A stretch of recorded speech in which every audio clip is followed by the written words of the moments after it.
It's Judgment Day for the couple who hid a slave in their home for 8 years. It was the first domestic slavery case of its kind in Australia. And tonight, never before seen footage from inside the house where the grandmother was held captive. Are you Australia's most wicked couple? How they kept a grandmother captive for almost a decade. The state of the victim at her very worst when she was hospitalised is pretty extreme. And the dogged detective work that brought them down. This is probably one of the worst ones that we've seen.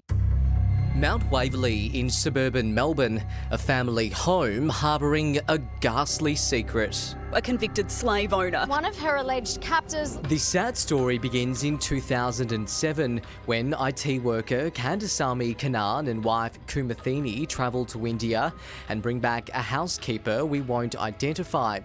It's the third time she's worked for the Kannans, who have 3 special needs kids.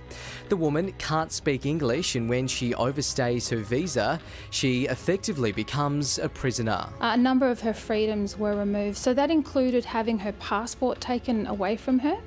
That included not having access to very much money. Police footage obtained by a Current Affair paints a picture of how the woman lived for 8 years. Some food staples by an unkept bed and an iron in the corner. Police say she's paid a suspected $3.39 a day, and when her family ask for her to be sent home, Mrs. Kannan responds, "You, ask her to go f*** herself." It shows a distinct lack of empathy for submitting somebody to this.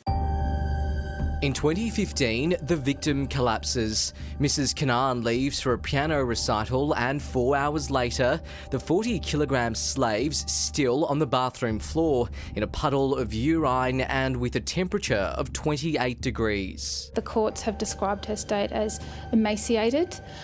We know that she had wildly untreated diabetes. Panicked, the Kannans call an ambulance. The grandmother's rushed to hospital suffering sepsis. Around the same time, her family back in India contact Australian authorities, and when questioned, the Kannans claim they haven't seen their maid in years.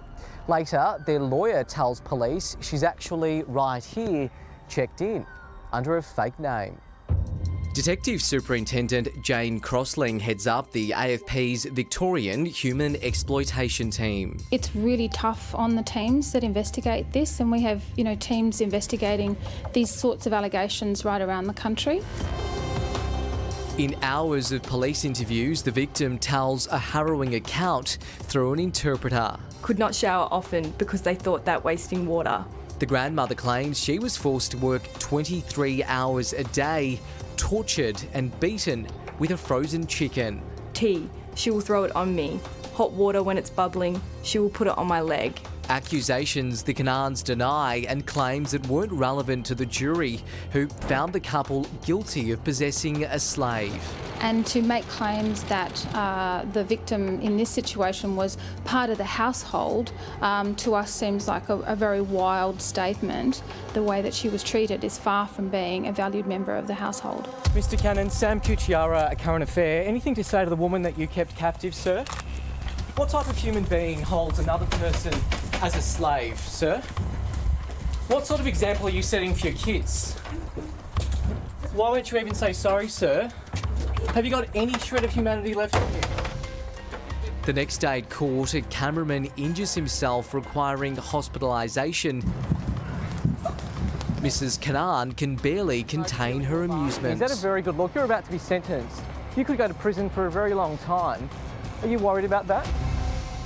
This would absolutely send a strong message to anybody who thinks that it's appropriate to keep a person in a slave-like circumstance in their household out of greed, laziness, or a sense of entitlement. It's not acceptable. It's not acceptable in Australia, and it shouldn't be acceptable anywhere.